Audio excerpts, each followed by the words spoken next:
Hello everyone, welcome to BPS Adda. BPS Adda पर आप सभी का स्वागत है। आज के इस सेशन में हम पिछले 28 वर्षों में बिहार पब्लिक सर्विस कमीशन अर्थात बीपीएससी के द्वारा बायोलॉजी से जितने भी क्वेश्चन पूछे गए हैं उन सभी को डिस्कस करेंगे।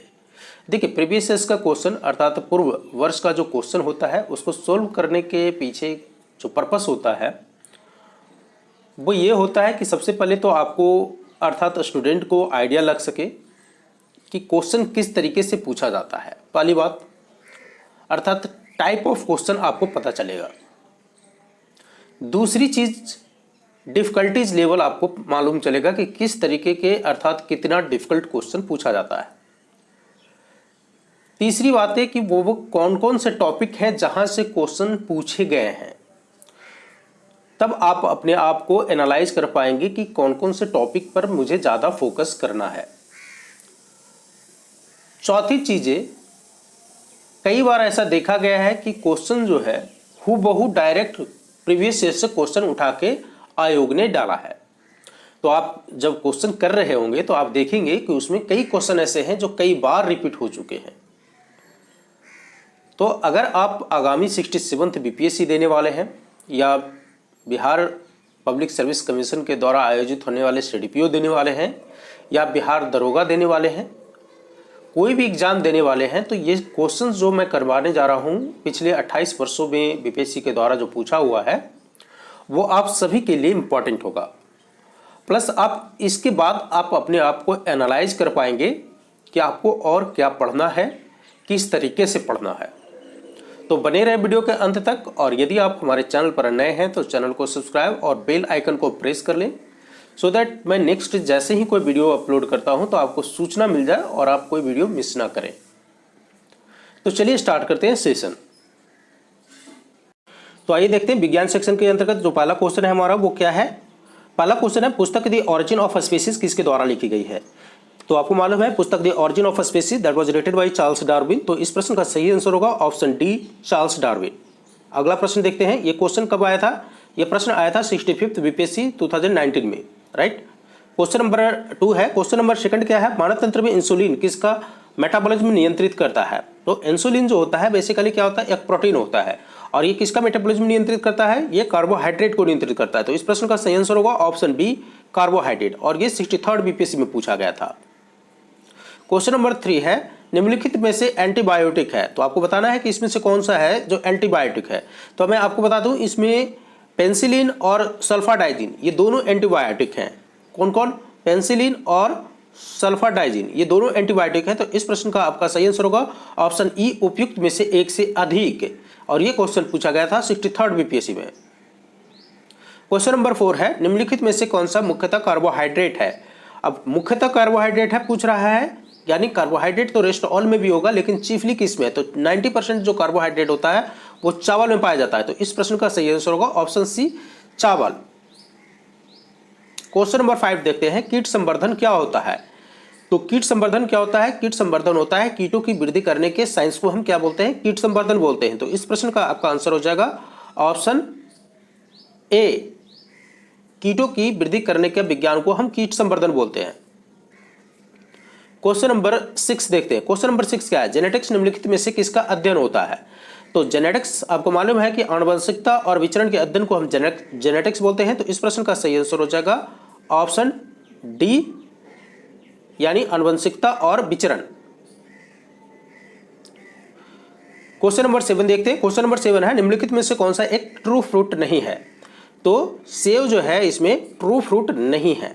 और कौन से ऐसे फल होते हैं जो ट्रू फ्रूट नहीं होते, नाशपाती और कौन से होते हैं, काजू। काजू भी ट्रू फ्रूट नहीं होता है। तो इस प्रश्न में सेब ऑप्शन में है, तो इस प्रश्न का सही आंसर होगा ऑप्शन ए, सेब। नेक्स्ट क्वेश्चन है, लौंग पौधे के निम्नलिखित में से किस भाग से प्राप्त होता है। तो लौंग जो होता है पौधे के पुष्प से प्राप्त होता है। तो इस प्रश्न का सही आंसर होगा ऑप्शन डी, पुष्प। और यह प्रश्न 56 से लेकर 59th बीपीएससी जो कंबाइंड हुआ था उसमें पूछा गया था। नंबर 9 देखिएगा। क्वेश्चन नंबर 9 भी लौंग से ही रिलेटेड क्वेश्चन पूछ लिया है। लौंग एक मसाला पौधे के किस भाग से प्राप्त होता है। तो सिर्फ वाक्यों को अलग कर दिया है। अब इसमें ऑप्शन में देखिएगा, पिछला में ऑप्शन में आपने क्या देखा था, शुष्क पुष्प की कली ऑप्शन में था, यहाँ फूल की कली दिया हुआ है। ठीक है, तो आपका आंसर क्या हो जाएगा ऑप्शन डी। अब देखिएगा कि उसमें भी ऑप्शन डी था और इसमें भी ऑप्शन डी था, कुछ भी चेंजेस नहीं हुआ है, हूबहू क्वेश्चन को छाप दिया है। सिर्फ वहाँ पुष्प दिया था, यहाँ फूल की कली दे दिया है। तो वहाँ क्या था, पुष्प कली था और यहाँ फूल की कली था, राइट। तो आप इसीलिए मैं बोल रहा हूँ कि प्रीवियस इसका क्वेश्चन को करके जाइए, आपको बहुत फायदा होने वाला है। चलिए, और ये क्वेश्चन 66 बीपीएससी जो लेटेस्ट बीपीएससी 2020 में हुआ था उसमें ये क्वेश्चन पूछा गया है। क्वेश्चन नंबर 10 देख लेते हैं। क्वेश्चन नंबर 10 है अदरक तना है जड़ नहीं क्योंकि। अब अदरक तना है जड़ नहीं क्योंकि इसमें नोड और एंटर नोड होते हैं, दैट्स व्हाई इट्स अदरक तना है जड़ नहीं, राइट। तो आपका आंसर होगा ऑप्शन बी, इसमें नोड और इंटर नोड होते हैं, और यह भी क्वेश्चन 66 बीपीएससी प्रीलिम्स में पूछ लिया गया है। क्वेश्चन नंबर 11 देखते हैं। पादप कली है। अब पादप कली है क्या है, एक भ्रूणीय टहनी है, एक भ्रूणीय पत्ती है, एक भ्रूणपोष है, एक बीज है, क्या है। तो पादप कली जो होता है वो एक भ्रूणीय टहनी होता है। तो इस प्रश्न का सही आंसर होगा ऑप्शन ए, एक भ्रूणीय टहनी। क्वेश्चन नंबर 12 देखते हैं। क्वेश्चन नंबर 12 है पौधे जो नमक युक्त मिट्टी में उगते हैं उसको क्या कहते हैं। तो जो भी पौधा नमक वगैरह जो सलाइन सॉइल में उगता है उसको हम क्या बोलते हैं, हैलोफाइट बोलते हैं। तो इस प्रश्न का सही आंसर होगा ऑप्शन सी, हैलोफाइट। और यह प्रश्न जो है 53rd से लेकर के 55th वाला जो कंबाइंड बीपीएससी हुआ था उसमें यह प्रश्न पूछा गया है। चलिए क्वेश्चन नंबर 13 देखते हैं। क्वेश्चन नंबर 13 क्या होता है, ईईजी अर्थात इलेक्ट्रोएन्सेफेलोग्राम निम्नलिखित में से किसकी निगरानी के लिए उपयोग किया जाता है। तो ईईजी का प्रयोग जो होता है हम मस्तिष्क को में प्रयोग करते हैं, अर्थात मस्तिष्क की विद्युतीय गतिविधि को मापने वाला यंत्र को हम क्या बोलते हैं, ईईजी बोलते हैं। इस प्रश्न का सही आंसर होगा ऑप्शन डी, ई मस्तिष्क, और ये 64th बीपीएससी में पूछा गया है। क्वेश्चन नंबर 14 देख लेते हैं। क्वेश्चन नंबर 14 है मांसपेशियों में दर्द के उपचार में निम्नलिखित में से किसका उपयोग किया जाता है, अर्थात कौन सा रे है जिसका उपयोग हम मांसपेशियों के दर्द के उपचार के लिए करते हैं। तो इंफ्रारेड का हम उपयोग मांसपेशियों के दर्द के लिए करते हैं। तो इस प्रश्न का सही आंसर होगा ऑप्शन ए, इंफ्रारेड। क्वेश्चन नंबर 15 देखते हैं। क्वेश्चन नंबर 15 है जीवों में अत्यधिक विविधता का कारण क्या होता है। तो जीवों में मालूम है आपको अत्यधिक विविधता का कारण होता है उत्परिवर्तन अर्थात म्यूटेशन। तो इस प्रश्न का सही आंसर होगा ऑप्शन सी, उत्परिवर्तन। क्वेश्चन नंबर 16 देखते हैं। क्वेश्चन नंबर 16 है मेंडल के आनुवंशिकता का सिद्धांत किस पर आधारित होता है। तो आप सभी को मालूम है कि मेंडल का आनुवंशिकता का जो सिद्धांत होता है लैंगिक जनन पर आधारित होता है। तो इस प्रश्न का सही आंसर होगा ऑप्शन सी, लैंगिक जनन। क्वेश्चन नंबर 17 देखते हैं। बहुत अच्छा क्वेश्चन है और इस पर काफी विवाद भी हुआ था, डीएनए की खोज किसने किया था। तो जनरली आप जब कोई भी बुक उठाइएगा, चाहे लूसेंट ले लीजिए या कोई और बुक ले लीजिए, तो उसमें आपको डीएनए का जो खोज मिलेगा तो आपको डायरेक्टली आंसर आप जो खोज पाएंगे उसमें जेम्स वाटसन और क्रिक को खोज पाएंगे। बट आयोग के द्वारा इस प्रश्न को निरस्त कर दिया गया था और ऑप्शन ई दिया गया था। इसका आंसर निरस्त नहीं किया गया था, ऑप्शन ई दिया गया था आंसर इसका, और आंसर ई बिल्कुल सही है। एक्चुअली जेम्स वाटसन और क्रिक जो थे वो क्या थे, 1953 में डीएनए का जो कुंडलीकार विन्यास होता है, जो डबल हेलिक्स का सिद्धांत आपने सुना होगा कि जो कुंडलीकार विन्यास आपने सुना होगा, तो ये जो दिया गया था वो जेम्स वाटसन एंड क्रिक के द्वारा गया था 1953 में। लेकिन इसका जो खोज था वो किसके द्वारा किया गया था, ये स्वीडन के वैज्ञानिक के द्वारा किया गया था जिसका नाम था फ्रेडरिक मिस्चर, और ये खोज 1869 ईस्वी में ही हो गया था। तो इस प्रश्न का सही आंसर होगा ऑप्शन ई, उपयुक्त में से कोई नहीं, और ये 64th बीपीएससी में पूछा गया था। क्वेश्चन नंबर 18 देखते हैं। क्वेश्चन नंबर 18 है जीव कोशिकाओं में आनुवंशिक लक्षणों के नियंत्रण में निम्नलिखित में से कौन सा उत्तरदायी होता है। तो आपको बताना है कि जीव कोशिकाओं में आनुवंशिक लक्षणों के लिए निम्नलिखित में से कौन सा उत्तरदायी होता है। तो इस प्रश्न का सही आंसर होगा ऑप्शन डी, डीएनए। डीएनए जो होता है वो रिस्पॉन्सिबल होता है। चलिए अगला प्रश्न देखते हैं। अगला प्रश्न है क्वेश्चन नंबर 19, यकृत एवं मांसपेशियों में ऊर्जा जमा होती है। तो ऊर्जा किस रूप में जमा होती है यकृत और मांसपेशियों में। तो ऊर्जा जो होता है वो ग्लाइकोजन के रूप में जमा होता है। तो इस प्रश्न का सही आंसर होगा ऑप्शन डी, ग्लाइकोजन। और यह प्रश्न जो है 56 से 59 बीपीएससी में पूछा गया था। क्वेश्चन नंबर 20 देख लेते हैं। क्वेश्चन नंबर 20 क्या है, मानव शरीर में होता है। अब पानी की मात्रा इसमें पूछ रहा है कि मानव शरीर में कितना पानी होता है। तो आपको मालूम है कि मानव शरीर में लगभग 70% जो हिस्सा होता है वो वाटर का होता है। तो इस प्रश्न का सही आंसर होगा ऑप्शन ए, लगभग 70%। चलिए क्वेश्चन नंबर 21 देखते हैं। क्वेश्चन नंबर 21 क्या कह रहा है, क्वेश्चन नंबर 21 कह रहा है विटामिन जो रक्त के थक्का बनाने में प्रभावी होता है। तो आपको मालूम है कि ब्लड को क्लॉटिंग में किस विटामिन का उपयोग किया जाता है, विटामिन के का। ठीक है, विटामिन के जो होता है ब्लड को थक्का जमने में मदद करता है। अगर विटामिन के की कमी हो जाएगा आपके शरीर में तो रक्त जो है जल्दी चोट लगने पर रक्त थक्का नहीं बन पाता। और ये 66 बीपीएससी में लेटेस्ट जो बीपीएससी हुआ था उसमें पूछा गया था। क्वेश्चन नंबर 22 देखते हैं। क्वेश्चन नंबर 22 है निम्नलिखित में से कौन सा विटामिन प्रतिस्कंदक विषों के प्रति 20 प्रतिकारक के रूप में प्रयोग किया जाता है। तो प्रतिस्कंदक विषों के प्रति 20 प्रतिकारक के रूप में जो जिस विटामिन का प्रयोग किया जाता है उसका नाम है विटामिन के। तो इस प्रश्न का सही आंसर होगा ऑप्शन डी, विटामिन के। नेक्स्ट क्वेश्चन देखते हैं। क्वेश्चन नंबर 23 क्या है, क्वेश्चन नंबर 23 कहता है निम्नलिखित में से किस विटामिन को अर्गोकैल्सिफेरॉल कहते हैं। तो अर्गोकैल्सिफेरॉल जो होता है वो विटामिन D2 को कहा जाता है। तो इस प्रश्न का सही आंसर होगा option A, vitamin D2 is also called as ergocalciferol. चलिए क्वेश्चन नंबर 24 है। क्वेश्चन नंबर 24 क्या कहलाता है, मानव शरीर में विटामिन ए भंडारित कहाँ होता है। तो आपको मालूम है मानव शरीर में विटामिन ए जो होता है वो कहाँ स्टोर होता है, यकृत में स्टोर होता है। तो इस प्रश्न का सही आंसर होगा ऑप्शन ए, यकृत में होता है। क्वेश्चन नंबर 25 देख लेते हैं। आप क्वेश्चन नंबर 25 है, निम्नलिखित में से कौन सा युग्म सही सुमेलित नहीं है। आपको बताना है कि इसमें से 4 जो ऑप्शन दिए हुए हैं कौन सा युग्म सही सुमेलित नहीं है।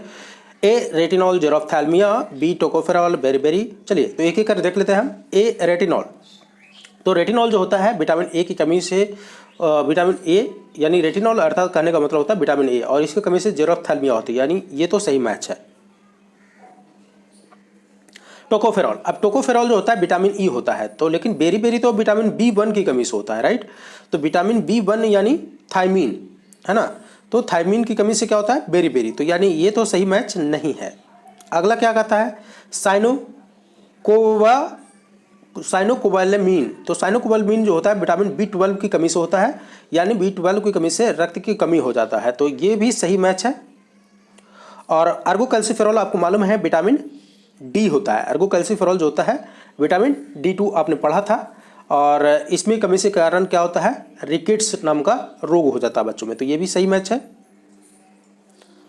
तो आपका जो सही आंसर हो जाएगा वो हो जाएगा ऑप्शन बी। अगला प्रश्न क्वेश्चन नंबर 26 देखते हैं। क्वेश्चन नंबर 26 भी जो है वो भी युग्म में सही सुमेलन नहीं है, पूछ रहा है। आपके पास ऑप्शन है ए विटामिन B1, और विटामिन B1 जो होता है वो किसमें पाया जाता है। आपके पास आंसर दिया हुआ संतरा, विटामिन डी जो है वो कॉड यकृत तेल, विटामिन ई गेहूं अंकित। तो चलिए एक एक कर देख लेते हैं हम। अगर हम विटामिन B1 की बात करें तो क्या संतरा में भी विटामिन B1 पाया जाता है, तो मुख्यतः तो विटामिन संतरा में विटामिन सी पाया जाता है, लेकिन विटामिन B1 भी पाया जाता है, थोड़े मात्रा में विटामिन B1 भी पाया जाता है, तो हम ये नहीं कह सकते हैं कि संतरा में विटामिन B1 नहीं पाया जाता है। नेक्स्ट देख लेते हैं विटामिन डी, कॉड यकृत तेल, बिल्कुल विटामिन डी जो स्रोत है कॉड यकृत तेल विटामिन डी का, और सूरज भी की जो रोशनी है वो भी विटामिन डी का स्रोत है, ये भी सही मैच है। विटामिन ई देख लेते हैं, विटामिन ई गेहूं अंकुर तेल, इसमें विटामिन ई पाया जाता है, अल्फा अल्फा विटामिन के। तो ये सारे के सारे सुमेलित है, यानी आपका आंसर क्या हो जाएगा, आपका आंसर हो जाएगा ऑप्शन ई। तो so your answer will be option E.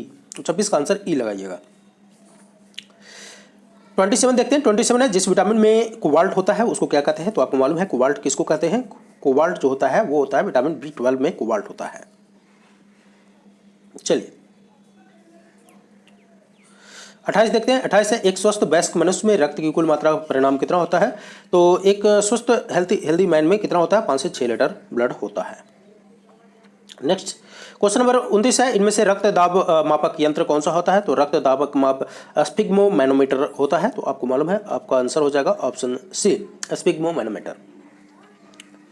Question number 30 देखते हैं। क्वेश्चन नंबर 30 है, ब्रिक से प्रति मिनट औसत रक्त प्रवाह कितना होता है। तो ब्रिक से प्रति औसत मिनट रक्त का जो प्रवाह होता है वो होता है 1200 सीसी प्रति मिनट होता है। तो ये प्रश्न जो है 56 से लेकर 59 यूपीएससी प्रीलिम्स में पूछा गया था। क्वेश्चन नंबर 31 देखिए, फिर से इंसुलिन से आ गया। इंसुलिन है, अभी इसमें क्वेश्चन पूछ रहा है, पिछला जब प्रश्न हमने देखा था तो हमने देखा था कि पूछ रहा था कि इंसुलिन क्या कंट्रोल करता है। तो हमने बताया भी था आपको कि इंसुलिन बेसिकली एक प्रोटीन है और यह कार्बोहाइड्रेट को रेगुलेट करता है, मेटाबॉलिज्म को रेगुलेट करता है। तो इस प्रश्न का सही आंसर यहाँ पर हो जाएगा ऑप्शन डी, इंसुलिन एक प्रोटीन है। क्वेश्चन नंबर 32 देखते हैं। क्वेश्चन नंबर 32 है, निम्नलिखित में से कौन सा हार्मोन है। आपको बताना है कि इनमें कौन सा है जो हार्मोन है। तो आपको मालूम है इंसुलिन बेसिकली क्या है, एक हार्मोन है। तो option C will be the correct answer, and ये 46 बीपीएससी प्रीलिम्स से पूछा गया था। क्वेश्चन नंबर 33 है, महिला सेक्स हार्मोन कौन सा होता है। तो एस्ट्रोजन को महिला सेक्स हार्मोन बोलते हैं। तो इस प्रश्न का सही आंसर होगा ऑप्शन ए, एस्ट्रोजन। और ये 66 बीपीएससी, देखिए लेटेस्ट जो बीपीएससी हुआ था उसमें 66 बीपीएससी में प्रश्न पूछा गया है। क्वेश्चन नंबर 34 देख लेते हैं। क्वेश्चन नंबर 34 है, निम्नलिखित में से कौन सा हार्मोन स्तन ग्रंथियों से दुग्ध का स्राव होने में भूमिका निभाता है। तो कौन सा हार्मोन जो है स्तन ग्रंथियों को दुग्ध का स्राव होने में भूमिका निभाता है, तो वो होता है ऑक्सीटोसिन। तो इस प्रश्न का सही आंसर होगा ऑप्शन डी, ऑक्सीटोसिन। चलिए, और ये बीपीएससी प्रीलिम्स 66 2016 में पूछा गया था, जो 2016 में प्रीलिम्स हुआ था उसमें पूछा गया था। चलिए अगला प्रश्न है, क्वेश्चन नंबर 35 देखते हैं। क्वेश्चन नंबर 35 क्या कहता है, निम्नलिखित में से किस हार्मोन में आयोडीन मिली हुई है। तो वो कौन सा हार्मोन है जिसमें आयोडीन मिला हुआ है, आपके पास ऑप्शन दिया हुआ है। देखिए इसका आंसर हो जाएगा थायरॉक्सिन। तो option C will be the correct answer, thyroxine में क्या मिला हुआ है, आयोडीन मिला हुआ है। 36 देख लेते हैं। 36 क्या कहता है? प्रकाश संश्लेषण होता है। प्रकाश संश्लेषण आपको मालूम है, ये क्वेश्चन 53rd से लेकर 55th बीपीएससी जो कंबाइंड हुआ था उससे पूछा गया था। और प्रकाश संश्लेषण किसमें होता है? क्लोरोप्लास्ट में। चलिए अगला प्रश्न क्या कहता है? अगला प्रश्न प्रकाश संश्लेषण से ही, प्रकाश संश्लेषण का उपोत्पाद क्या होता है? तो प्रकाश संश्लेषण का उपोत्पाद आपको मालूम है O2 होता है, ऑक्सीजन होता है। आपने पढ़ा होगा 6CO2 + 12H2O है ना, लाइट और क्लोरोप्लास्ट के उपस्थिति में C6H12O6 आपने पढ़ा होगा। चलिए और ये क्वेश्चन 65th बीपीएससी में पूछा गया था। 38 देखते हैं। 38 है सौर ऊर्जा एटीपी में बदलती है। तो सौर ऊर्जा एटीपी में क्या बदलती है? क्लोरोप्लास्ट। क्या है? क्लोरोप्लास्ट में सौर ऊर्जा एटीपी में बदलती है।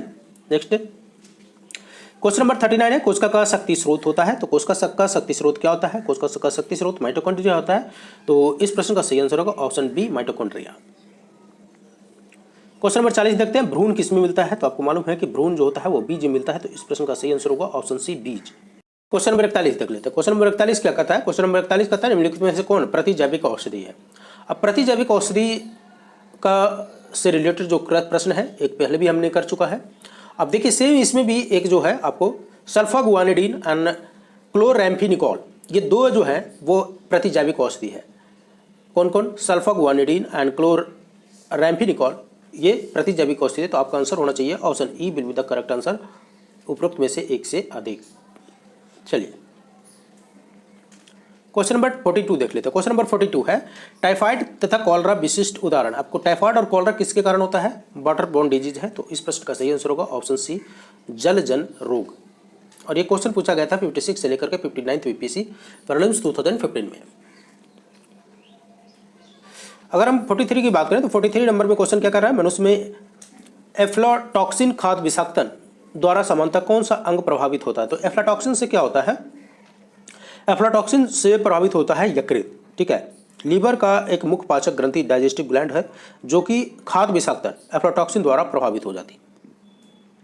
तो आपका आंसर क्या हो जाएगा? ऑप्शन डी, यकृत। चलिए 44 देखते हैं, मनुष्य के शरीर में किस अंग में लिम्फोसाइट का निर्माण होता है? तो लिम्फोसाइट्स का निर्माण जो होता है वो एक जो इसमें आपको ऑप्शन दिया हुआ है इसमें से एक से अधिक में होता है। बोन मैरो में भी हो जाता है, स्प्लीन में भी होता है लिम्फोसाइट का निर्माण। तो आपका आंसर होगा उपरोक्त में से एक से अधिक, यानी option E will be the correct answer. So lymphocyte का निर्माण आप देखेंगे कि बोन मैरो में भी होता है, स्प्लीन में भी होता है, और इवन मतलब तिल्ली और स्प्लीन, बोन मैरो आदि में लिम्फोसाइट का निर्माण जो होता है थाइमस ग्लैंड में भी होता है। इवन थाइमस ग्लैंड में भी आप देखेंगे कि लिम्फोसाइट्स का निर्माण हो जाता है। तो आपका आंसर उपयुक्त में से एक से अधिक हो जाएगा। राइट, चलिए ओंकोजीन, ठीक है, ओंकोजीन संबंधित है। अब ओंकोजीन किससे संबंधित है? ओंकोजीन बेसिकली कैंसर रोग से संबंधित है। तो इस प्रश्न का सही आंसर होगा ऑप्शन सी, कैंसर रोग। ओंकोजीन का संबंध किससे है? कैंसर रोग से।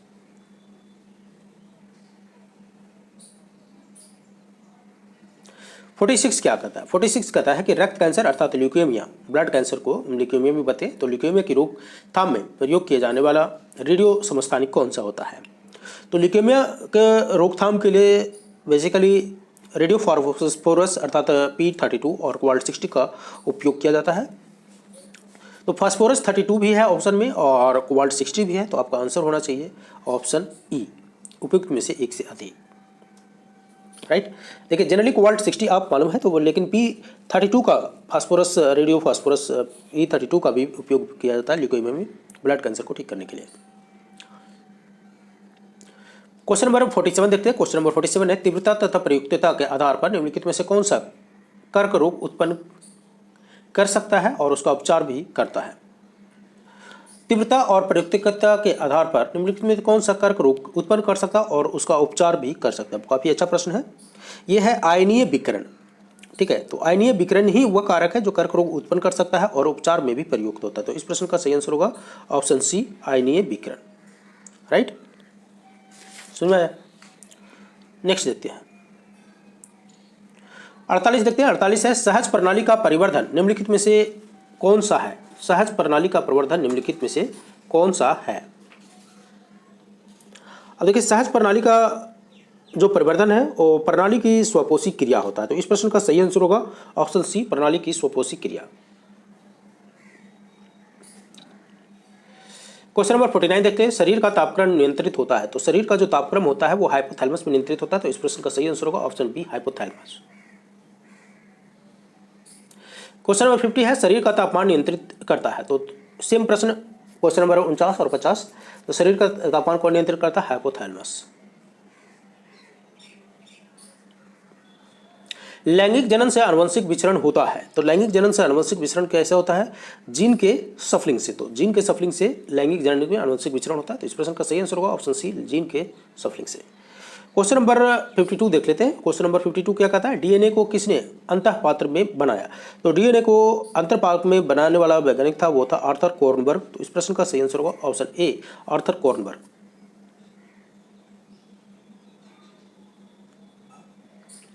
पार्किंसन बीमारी के उपचार के विकास के लिए किसको नोबेल पुरस्कार दिया गया? तो पार्किंसन बीमारी के उपचार के लिए नोबेल पुरस्कार मिला था आर्विड कार्लसन को। तो इस प्रश्न का सही आंसर होगा ऑप्शन ए, आर्विड कार्लसन।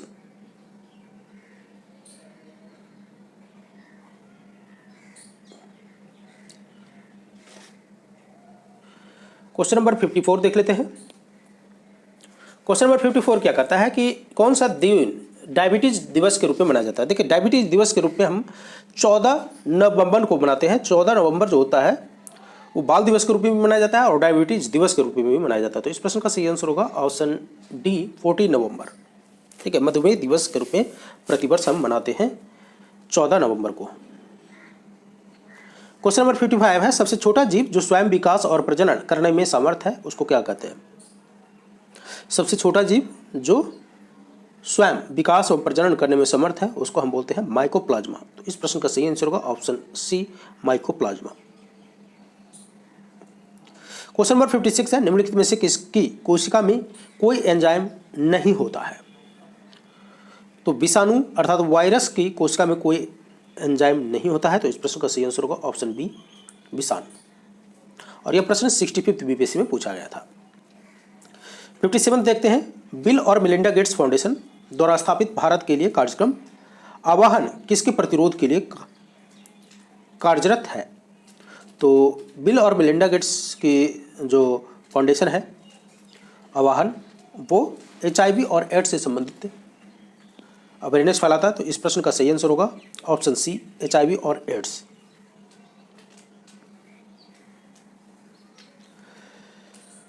अगला है 58, सर्वप्रथम मानव हृदय प्रत्यारोपण हुआ था। तो सर्वप्रथम मानव हृदय प्रत्यारोपण डॉक्टर क्रिस्टियन बर्नार्ड दक्षिण अफ्रीका के एक प्रसिद्ध सर्जन थे। उन्होंने ही सर्वप्रथम मानव हृदय का पहला सफलतापूर्वक ट्रांसप्लांटेशन किया था। तो इस प्रश्न का सही आंसर होगा option C, South Africa. Question number 59 है, जीवाणु की खोज किसने किया था? तो जीवाणु की खोज करने वाले वैज्ञानिक थे ल्यूवेनहॉक। ठीक है, तो इन्होंने ही 1676 ईस्वी में अपने बनाए हुए एकल लेंस सूक्ष्मदर्शी यंत्र से जीवाणु की पहचान की थी। तो इस प्रश्न का सही आंसर होगा ऑप्शन डी, ल्यूवेनहॉक। और यह प्रश्न 56 से 59 यूपीएससी में पूछा हुआ है। क्वेश्चन नंबर 60 देखते थे, कणीय तत्व क्या होता है? अब कणीय तत्व क्या होता है? कणीय तत्व वायु प्रदूषक होता है। तो इस प्रश्न का सही आंसर होगा ऑप्शन बी, वायु प्रदूषक। क्वेश्चन नंबर 61 है, संवहनीय अर्थात वैस्कुलर पौधे में पानी ऊपर किसके द्वारा जाता है?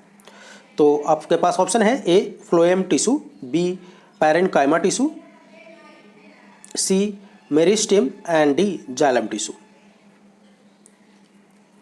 तो आंसर बताइए इसका कि किसके द्वारा पानी जो है ऊपर जाता है। तो आपको मालूम है कि पौधे में जो जड़ों के द्वारा अवशोषित किया जाने वाला जल और खनिज जो होता है, जो भी जड़ के द्वारा अवशोषित किया जाता है वो क्या होता है? जाइलम नामक संवहन ऊतक के द्वारा ले जाया जाता है। तो इस प्रश्न का सही आंसर होगा option D, xylem tissue.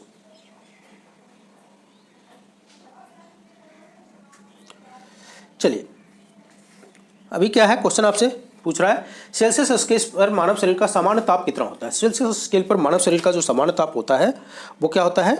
36 degree 36.9 degree आप कह सकते हैं। तो 36.9 डिग्री जो होता है वो सेल्सियस स्केल, यानी लगभग 37 डिग्री। ठीक है, तो 37 डिग्री जो होता है वो नॉर्मल टेम्परेचर होता है सेल्सियस स्केल पर। तो इसका आंसर हो जाएगा आपका option C, 36.9 degree. Question number 63 है, सर्वदाता वर्ग के रक्तदाता का रक्त ग्रुप होता है। तो यूनिवर्सल डोनर आपको मालूम है, universal receptor and universal donor. तो ओ को हम यूनिवर्सल डोनर बोलते हैं। तो आपका आंसर होगा ऑप्शन सी, ओ। क्वेश्चन नंबर 64 है, हड्डियों की पढ़ाई विज्ञान किस शाखा के अंतर्गत होती है? तो हड्डियों की जो पढ़ाई होती है वो ऑस्टियोलॉजी के अंतर्गत किया जाता है। तो osteology will be your correct answer. और ये प्रश्न 65 बीपीएससी में पूछा हुआ है, तो आपका आंसर हो जाएगा ऑप्शन डी, ऑस्टियोलॉजी। ठीक है, हड्डियों की पढ़ाई किस विज्ञान के अंतर्गत आता है? तो ऑस्टियोलॉजी। क्वेश्चन नंबर 65 है, केसरुक रज्जु में कितने जोड़ी तंत्रिकाएं निकलती है? तो केसरुक रज्जु में 31 जोड़ी तंत्रिकाएं निकलती है। तो इस प्रश्न का सही आंसर होगा ऑप्शन बी, 31। क्वेश्चन नंबर 66 है, मनुष्य के जीवन काल में कितने दांत 2 बार विकसित होते हैं? तो पूरे मनुष्य के जीवन काल के हम बात करें तो 20 दांत जो होता है वो 2 बार विकसित होता है और 12 दांत केवल 1 बार पैदा होता है। तो 2 बार पूछा गया है, तो इस प्रश्न का सही आंसर होगा ऑप्शन सी, 20। क्वेश्चन नंबर 67 है, मनुष्य की खोपड़ी में कितनी अस्थियां होती है? तो मनुष्य की खोपड़ी में जो अस्थियां होती है वो होती है 28। तो इस प्रश्न का सही आंसर होगा ऑप्शन ए, 28।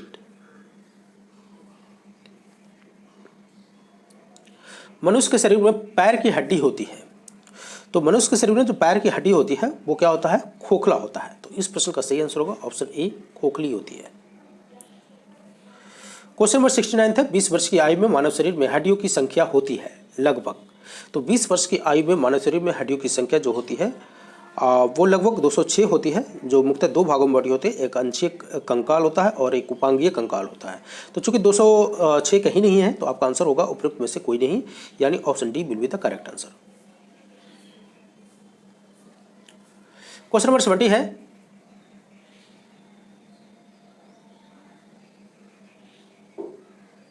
चलिए 70 क्या कहता है, निम्नलिखित में से कौन सा मनुष्य में अवशोषी अंग नहीं है? तो अवशोषी अंग नहीं है पूछ रहा है, तो आपके पास ऑप्शन है ए, निक्टिटेटिंग पर्दा, ऑप्शन बी, कर्णपाली की कर्नाभ मांसपेशियां, ऑप्शन सी, सामने वाले चपटे दांत, एंड ऑप्शन डी, बर्मीफॉर्म अपेंडिक्स। तो आपका जो आंसर होगा वो क्या हो जाएगा? सामने वाले चपटे दांत। ठीक है, तो इस प्रश्न का सही आंसर होगा सामने वाले चपटे दांत, अर्थात मनुष्य में अवशेषी अंग नहीं होता है, किसमें? सामने वाले चपटे दांत में।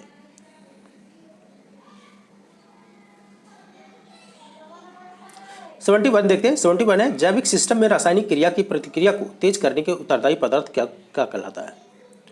तो तेज करने के लिए जो जैविक सिस्टम में रासायनिक क्रिया की प्रतिक्रिया को तेज करने वाला उत्तरदायी पदार्थ जो होता है वो होता है एंजाइम। तो इस प्रश्न का सही आंसर होगा ऑप्शन सी, एंजाइम।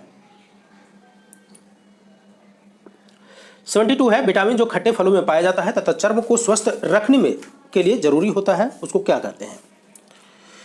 तो वो होता है विटामिन सी। तो option C will be the correct answer, vitamin C. Question number 73 है, दूध किसका घटिया स्रोत है? अब दूध में क्या नहीं पाया जाता, आपको मालूम ही होता है, विटामिन सी नहीं पाया जाता है। तो घटिया स्रोत किसका है? विटामिन सी का। ये जो प्रश्न है 66 बीपीएससी प्रीलिम्स 2020 में पूछा हुआ है। अब क्वेश्चन नंबर 74 देख लेते हैं। क्वेश्चन नंबर 74 है, विटामिन सी का रासायनिक नाम है। तो क्वेश्चन विटामिन सी का जो रासायनिक नाम होता है वो होता है एस्कॉर्बिक एसिड, यानी आपका आंसर हो जाएगा option A, ascorbic acid. Question number 75 है, इंसुलिन प्राप्त होता है। तो इंसुलिन किससे प्राप्त होता है? ए, अदरक के प्रकंद से, बी, डहेलिया की जड़ों से, एंड सी, बालसम पुष्प से, एंड डी, आलू के कंद से। बताइए इंसुलिन किससे प्राप्त होता है? देखिए इंसुलिन जो होता है एक पॉलीसेक्राइड है जो डहेलिया के जड़ों से पाया जाता है। तो इस प्रश्न का सही आंसर होगा ऑप्शन बी, डहेलिया की जड़ों से। क्वेश्चन नंबर 26 है, 80% से अधिक सेल में पाया जाने वाला पदार्थ है। तो 80% से अधिक सेल में पाया जाने वाला पदार्थ क्या होता है? जल होता है। तो इस प्रश्न का सही आंसर होगा ऑप्शन डी, जल। और यह प्रश्न 39 बीपीएससी में पूछा हुआ है।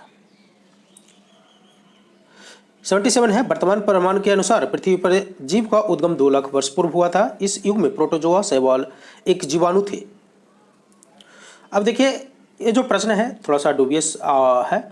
इसमें क्या है कि आधुनिक खोज की अगर हम बात करें तो स्पष्ट हो चुका है कि प्रोटोजोआ का उद्भव का प्रारंभ 3.5 अरब वर्ष पूर्व हो चुका था। ठीक है। साइनोबैक्टीरिया या नील हरित शैवाल का उद्भव 2.3 अरब वर्ष पूर्व माना जाता है। तो 2.3 वगैरह कहीं आंसर नहीं है, तो इसका जो आंसर है वो डिलीटेड में रखा गया था। तो आपका आंसर जो होना चाहिए 2.3 अरब वर्ष पहले, जो शैवाल जो है हरित शैवाल, तो 2.3 अरब वर्ष पहले, ठीक है। क्वेश्चन नंबर 78 देखते हैं, निषेचन की क्रिया कहाँ पर होती है? तो निषेचन की क्रिया जो होती है वो अंडवाहिनी में होता है। तो इस प्रश्न का सही आंसर होगा ऑप्शन बी, अंडवाहिनी। क्वेश्चन नंबर 79 देख लेते हैं। क्वेश्चन नंबर 79 क्या कहता है? क्वेश्चन नंबर 79 है कि आधुनिक मनुष्य का पूर्वज है, आधुनिक मनुष्य का पूर्वज कौन है? तो आधुनिक मनुष्य का पूर्वज कौन है? आपको मालूम है, क्रो-मैग्नॉन। क्रो-मैग्नॉन जो है आधुनिक मनुष्य का पूर्वज है। तो इस प्रश्न का सही आंसर होगा option B, Cro-Magnon. Question number 80 है, विकास का मुख्य कारक क्या है? तो विकास का मुख्य कारक क्या होता है? विकास का मुख्य कारण होता है प्राकृतिक वरण। तो इस प्रश्न का सही आंसर होगा ऑप्शन डी, प्राकृतिक वरण। क्वेश्चन नंबर 81 देख लेते हैं। क्वेश्चन नंबर 81 है, शैवाल और कवक के मिलने से लाइकेन बनता है, जिसे कहते हैं। शैवाल और कवक के मिलने से लाइकेन बनता है, अब उसको क्या कहा जाता है? तो उसको कहा जाता है म्यूचुअलिज्म। तो इस प्रश्न का सही आंसर होगा ऑप्शन बी, म्यूचुअलिज्म। और ये प्रश्न 65th यूपीएससी प्रीलिम्स 2019 में पूछा था। क्वेश्चन नंबर 82 देख लेते हैं। क्वेश्चन नंबर 82 क्या कहता है? क्वेश्चन नंबर 82 कहता है, प्रतिवर्ती क्रियाओं को नियंत्रित केंद्र कहाँ पर है? तो प्रतिवर्ती क्रियाओं का नियंत्रित केंद्र कहाँ पर होता है? तो ये है केशुरज्जु में, ठीक है। किस में होता है? केशुरज्जु में।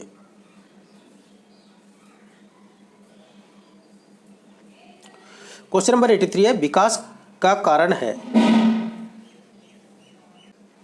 तो 83 क्या है? विकास का कारण है। तो विकास का क्या कारण है? तो विकास का कारण है पीढ़ी से पीढ़ी अनुकूलन, ठीक है। तो पीढ़ी से पीढ़ी अनुकूलन जो होता है वो विकास का कारण है। तो इस प्रश्न का सही आंसर होगा ऑप्शन सी, पीढ़ी से पीढ़ी अनुकूलन। क्वेश्चन नंबर 84 है, कच्चे फलों को कृत्रिम रूप से पकाने के लिए प्रयोग में लाई जाने वाली गैस का नाम क्या है? तो मैं आपको बता दूं कि कच्चे फलों को पकाने के लिए एसिटिलीन और एथिलीन दोनों का प्रयोग होता है। हालांकि वर्तमान में एसिटिलीन का प्रयोग जो है बंद हो गया है। तो इसका आंसर जो होगा ऑप्शन बी और डी दोनों होगा। यहाँ देख सकते हैं, आपको दिया होगा बी और डी दोनों। लेकिन अब वर्तमान में अगर पूछेगा तो एथिलीन आपका आंसर हो जाएगा।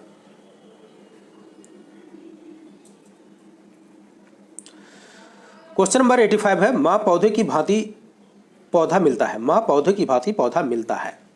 तो माँ पौधे की भांति पौधा मिलता है कहाँ पर? बीजों से और तना से, ठीक है। माँ पौधे की भांति पौधा बीज और तना दोनों से मिलता है। तो इस प्रश्न का सही आंसर होगा ऑप्शन सी, इन दोनों से, यानी बीज से भी और तना से भी।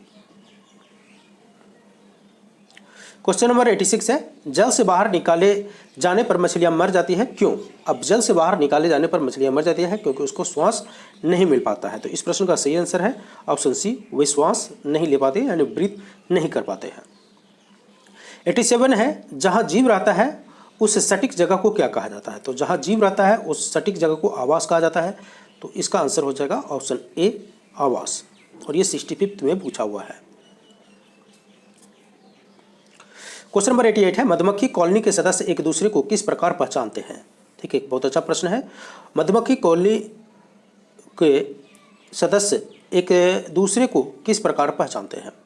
तो वो पहचानते हैं गंध से। तो इस प्रश्न का सही आंसर होगा ऑप्शन ए, गंध से। क्वेश्चन नंबर 89 है, मायोग्लोबिन में कौन सी धातु होती है? तो मायोग्लोबिन में होता है लोहा। क्वेश्चन नंबर 90 है, मनुष्य के शरीर में खून के शुद्धिकरण की प्रक्रिया को क्या कहते हैं? तो मनुष्य के शरीर में खून के शुद्धिकरण की प्रक्रिया को हम क्या कहते हैं? डायलिसिस बोलते हैं। क्वेश्चन नंबर 91 है, निम्नलिखित में से किसकी कमी के कारण मधुमेह होता है? तो आपको मालूम है। अब ये देखिए, 3 प्रश्न जो है वो इंसुलिन से हो गया, ठीक है। तो option D will be the correct answer, insulin. Question number 92 है, एड्स निम्नलिखित में से किसके द्वारा होता है? तो एड्स निम्नलिखित में किसके द्वारा होता है? वायरस के द्वारा होता है, तो यानी विषाणु के द्वारा होता है। तो आपका आंसर हो जाएगा ऑप्शन सी। एड्स निम्न कारणों में से किसके द्वारा होता है? फिर से सेम प्रश्न। तो एड्स जो होता है वो विषाणु से होता है। फिर से एड्स किससे संबंधित? एड्स किसके कारण होता है? वायरस यानी विषाणु के कारण होता है। स्त्रियों की तुलना में पुरुष अधिक वर्णांध से पीड़ित हो सकता है, क्यों?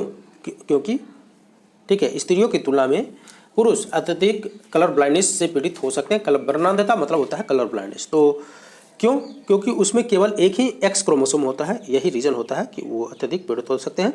तो option C will be the correct answer.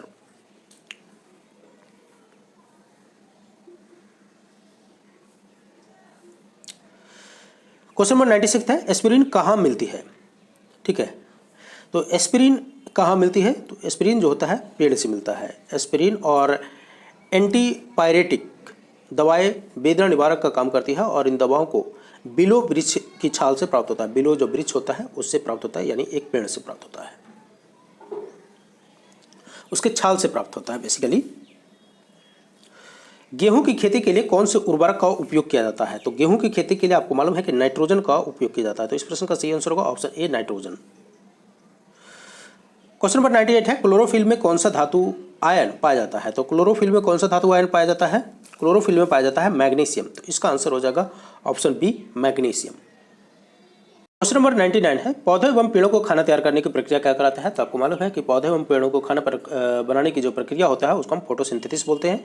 तो इस प्रश्न का सही आंसर होगा option D, photosynthesis. Question number 100 आ गया। क्वेश्चन नंबर 100 है, जीवन चक्र की दृष्टि से पौधा का सबसे महत्वपूर्ण अंग क्या होता है? तो जीवन चक्र की दृष्टि की अगर हम बात करें तो सबसे महत्वपूर्ण अंग होता है पुष्प। ठीक है, क्या होता है? पुष्प।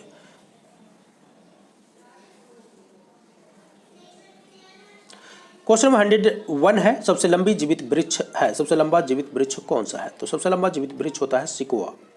सबसे बड़ा वृक्ष रेडवुड या सिकोआ है। ठीक है,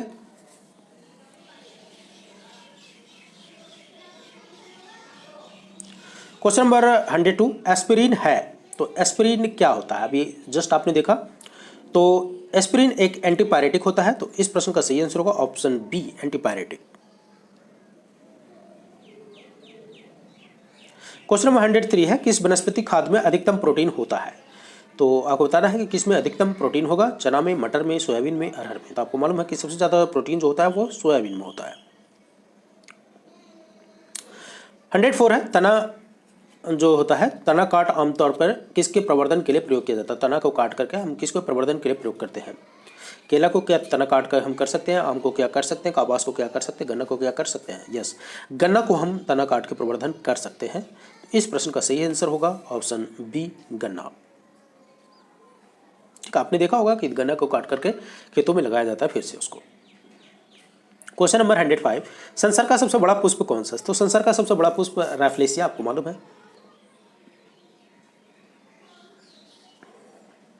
क्वेश्चन नंबर 106, हरगोविंद खुराना को किस आविष्कार के लिए सम्मानित किया गया था? तो हरगोविंद खुराना जी जो हैं उनको जीन संश्लेषण के लिए 1968 में चिकित्सा का नोबेल पुरस्कार दिया गया था। तो उन्होंने अपनी खोज से आनुवंशिक कोड की व्याख्या की और प्रोटीन संश्लेषण में इसकी भूमिका का पता लगाया था। तो इस प्रश्न का सही आंसर होगा जीन के संश्लेषण के लिए। और ये कब दिया गया था? 1968 में।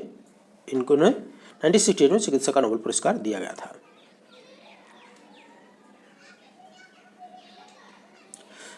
हंड्रेड सेवन देखते हैं, डॉक्टरों द्वारा एनेस्थीसिया के रूप में प्रयोग होने वाला हास्य गैस कौन सा है? तो आपको मालूम है डॉक्टरों द्वारा एनेस्थीसिया के रूप में नाइट्रस ऑक्साइड का प्रयोग किया जाता है। तो इस प्रश्न का सही आंसर होगा option C, nitrous oxide. Question number 108 है। क्वेश्चन नंबर 108 कहता है, आर्कियोपटेरिक्स क्या है? तो आर्कियोपटेरिक्स आपको मालूम है कि जुरासिक युग का सर्वपुरातन पक्षी है। तो इसका आंसर होगा ऑप्शन ए, जुरासिक युग का सर्वपुरातन पक्षी। क्वेश्चन नंबर 109 है, डॉल्फिन वर्गीकृत किए जाते हैं। तो डॉल्फिन वर्गीकृत किए जाते हैं स्तनी में। ठीक है, डॉल्फिन स्तरीय स्तनपायी जलीय जंतु है। डॉल्फिन की अनेक उप प्रजातियां है, इसमें से जैसे कि गंगा डॉल्फिन आपको मालूम है कि भारत का राष्ट्रीय जल जीव भी है। तो आप कमेंट सेक्शन में लिख के बताइए कि गंगा डॉल्फिन को कब भारत का राष्ट्रीय जलीय जीव घोषित किया गया था।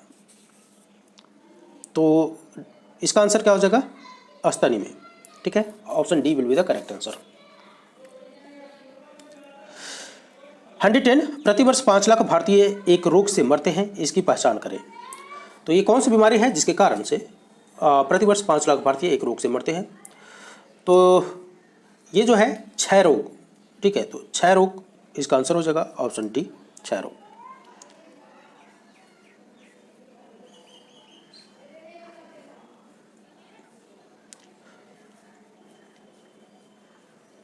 क्वेश्चन नंबर 111, निम्नलिखित में से सबसे मीठा चीनी कौन सा है? ये 66 बीपीएससी में पूछा है, लेटेस्ट क्वेश्चन है। सबसे मीठा चीनी कौन सा है? तो फ्रुक्टोज सबसे मीठा है, तो इस प्रश्न का सही आंसर होगा ऑप्शन ए फ्रुक्टोज। क्वेश्चन नंबर 112 है, सकराव में सबसे मीठी है, ठीक है, तो सकराव में सबसे मीठी कौन सा है? फ्रुक्टोज, अभी जस्ट आपने बनाया था। तो क्वेश्चन देखिए, जो 46 बीपीएससी में क्वेश्चन था वही 66 बीपीएससी में भी क्वेश्चन पूछा गया, ठीक है, तो क्वेश्चन रिपीट होता है, इसलिए मैं बता रहा हूँ कि आप इसको 1 से 2 बार वीडियो को वॉच करें, इसको देखिए, क्वेश्चन को सोल्व करके जाएं।